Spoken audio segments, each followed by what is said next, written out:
Balaam. Okay, I'm ready. Yeah. Today I'm going to inform you about Balaam's talking donkey. At heavencross.com, I researched who Balaam was, and Balaam was not one of God's chosen people, and he did not believe in the Lord. I'm going to read you Bible background from the King James Version of the Bible. The Moabites were Semitic descendants of Lot's son through his older daughter after they fled Sodom and Gomorrah. Their language was practically the same as the Hebrew.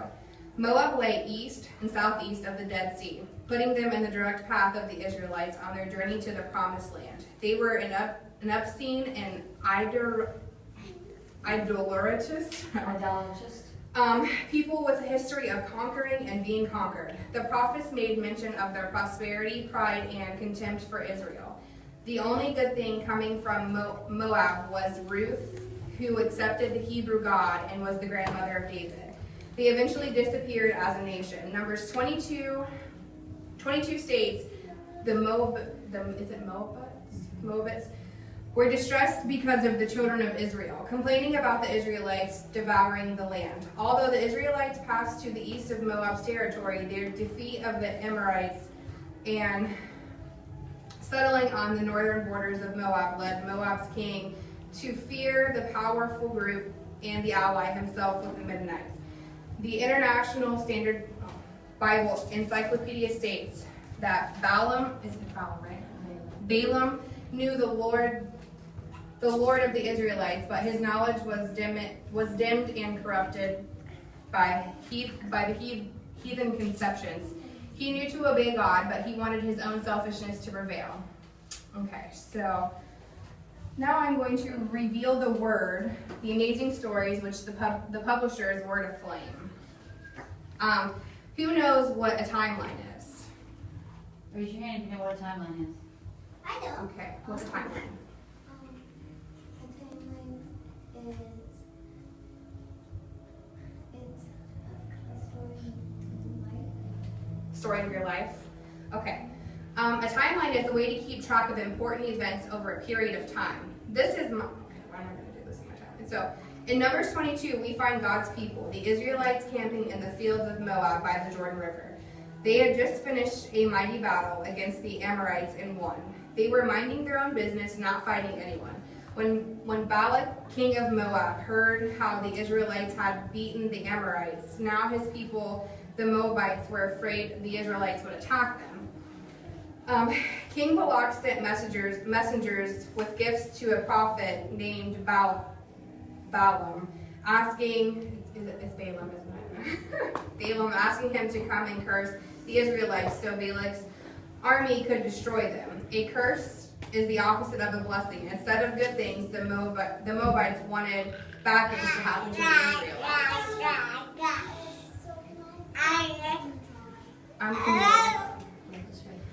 Balaam told the messengers that he would have to ask God. God told Balaam not to go with the men and not to curse the people because they were already blessed. What does blessed mean?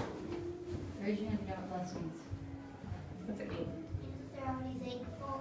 They're thankful? Okay, that's good. Balaam had to send the men away with a message to King Balak saying God had not given him permission to curse the people. King Balak was not happy. He sent messengers again, promising Balaam riches and a place in honor of Moab. Once again, God spoke to Balaam. He told Balaam that if the messengers asked him to go one more time, then he could, but he was only to do what God told him to do. But Balaam did not wait for the messengers to ask again like God had said. Instead, he saddled his donkey and followed the men to King Balak's camp. This made God very angry. He sent an angel to stand in Balaam's way, but Balaam could not see him. And even though Balaam could not see the angel, God allowed Balaam's donkey to see him. When the donkey saw that angel, and she went off and rode and trotted into the field. This made Balaam angry, and he beat the donkey back onto the road. Then the donkey saw the angel blocking their way again, so she tried to get away, but there was walls on both sides of the road. The donkey ran Balaam's foot up against the wall. Balaam screamed with pain and anger and beat the donkey again. After going a little bit further down the road, the donkey saw the angel and she had nowhere to turn, so she simply sat down and wouldn't budge. What do you think Balaam did? That's right, he beat the poor donkey again. Suddenly that donkey started talking to Balaam. What have I done to you? Why are you beating me? What would you do if your pet started talking to you? What would you guys do if your pet started talking to you? Dustin. I would freak out.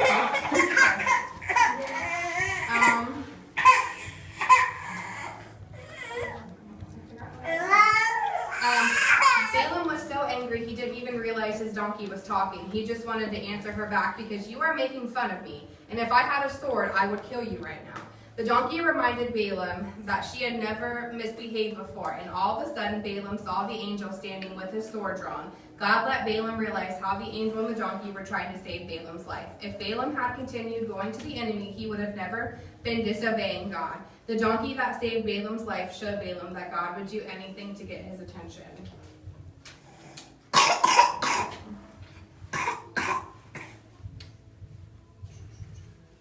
So when your teacher wants the class to get quiet, what does she do to get the class's attention? Anybody know? What do you think?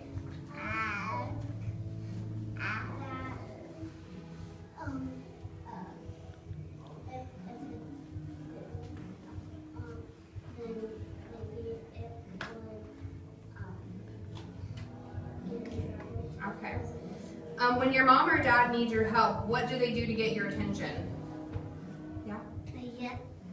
They yell? Do they yell? What happens if you ignore your teacher or your parents? And how many times will they try to get your attention? Like 7 times.